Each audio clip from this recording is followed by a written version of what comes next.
We're in the realms of contemporary Pilates with an exercise called Developé. Developé is a side-lying exercise in which the pelvis and the spine are centered. So first and foremost, it's a core stabilization exercise, and then with added benefits like strengthening around the hips and of course also strengthening other leg muscles. So Martina is already in the starting position with the pelvis and the spine centered, the lower leg extended, the top leg, which is the gesture leg, bent in front. The lower leg can be extended, that's our general starting position, and of course it can also be bent for a more stable base of support. If the leg is extended, it can be in alignment with the hip joint or slightly forward. It can be relaxed like Martina has it now, or there can be a little bit more activity. Often we flex the foot, lift the heel slightly. There's very slight external rotation at the hip joint. It's like a V stance. And then the degree of activity that's in the leg muscles now is maintained throughout the exercise. So I'm going back up to the gesture leg.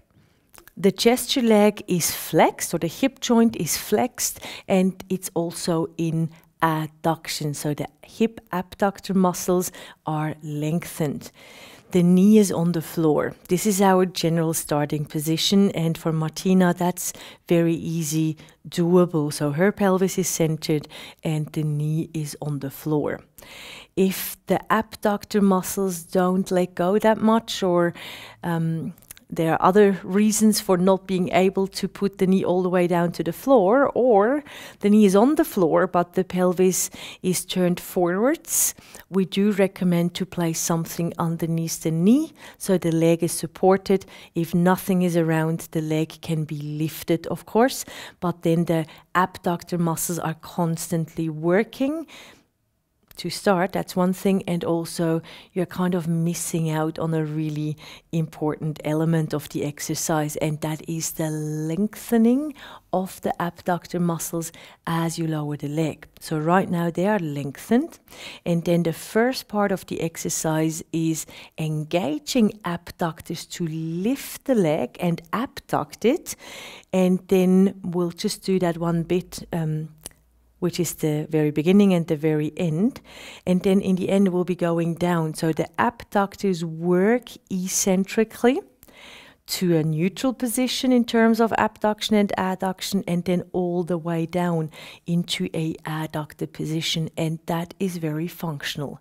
So when you're walking, that's the kind of strength the abductors also need. They need to be strong when they gradually lengthen. So this is a really important bit of the exercise. Okay, so now let's go into the whole movement.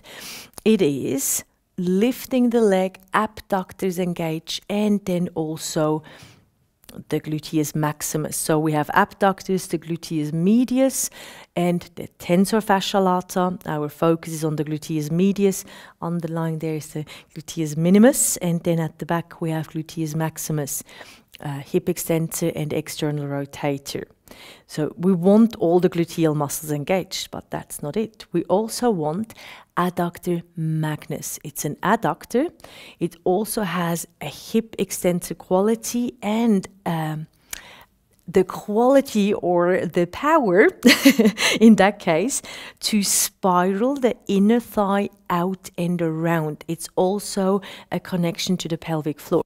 So you want that wrapping out and around of the inner thigh from the adductor magnus, working with all the gluteal muscles. Then it's a knee extension, so quadriceps coming into play. And I can feel in Martina's body what's happening in my body. It takes a lot more spiraling out once the quadriceps engages, so this is awesome. And then we lower the leg and we press down as if there would be no gravity. So we are working downwards, and it's a light lift. Abductors working, of course, both ways, and then spiraling out hamstrings, and then lowering the leg, abductors working again, or gluteal muscles against gravity. So we go again. It's gluteal muscles in focus, working concentric, bringing in the adductor magnus to spiral the inner thigh out and around. Quadriceps comes into play, more work for the gluteal muscles and the adductor magnus. Endurance strength, as if there would be no gravity. Pressing down, of course, the gluteal muscles are still working against gravity. They lift the leg, the spiraling out remains, and then the hamstrings bend the knee and lowering down again. So often we are using a breathing pattern where the leg is lifted with the exhalation, strong engagement of the gluteal muscles.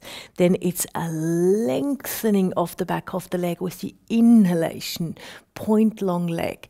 Exhalation is flex, it's strength again, working against an imaginary resistance, lifting the leg, it's light, it's long with the inhalation, strong spiraling out with the exhalation, and then that gradual lengthening of the hip abductor, with the inhalation. Let's change side. Usually we would do a transition exercise just to give the abductors a little bit of a rest, because now Martina is lying on her abductors that have been working really hard, so that can be a bit uncomfortable. But yeah, well, you've got to suffer a little bit for the clip here. So swiftly moving to the other side. And now on to layering a little bit more about the tactile instructions that could be used, and also intention, so Martina's intention during the movement beyond muscular engagement, strengthening and lengthening. So tactile instructions, I'm kneeling behind Martina, and with my thigh I can support the pelvic alignment, and I have my hands free. I could also place my hands on Martina's pelvis and take my leg away. Of course, that would work too. So the first movement, usually I use a very light touch to keep the foot low and assist the lift in terms of direction. So there's no lifting of the foot. It's going from abduction into lateral rotation. It doesn't need much touch, just a hint to go like, aha, the foot stays down, and then I'm lifting and I'm spiraling. Now, this is a bit more hands-on, is the spiraling out.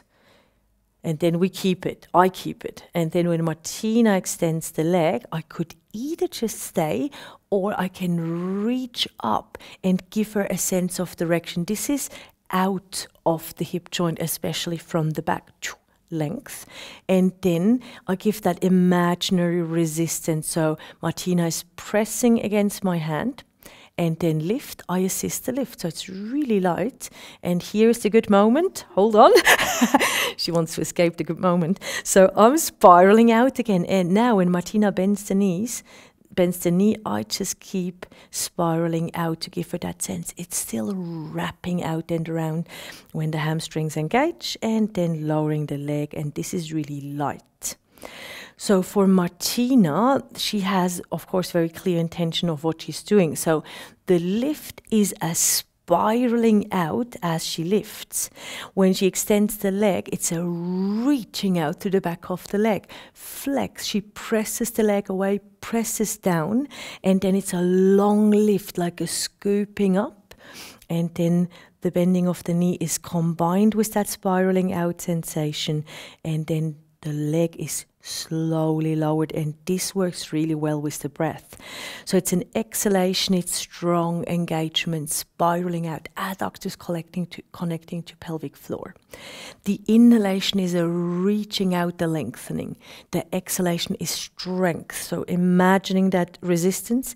Inhalation is length again, a reaching out, and then the exhalation is strength again, spiraling out, and the inhalation is a gradual letting go of the gluteal muscles. So that was a Developé. It's a really fabulous core stabilization exercise, and it's very clever also in terms of strengthening, especially when you layer in clear intention into your movement pattern. So yeah, definitely try it. It's fantastic.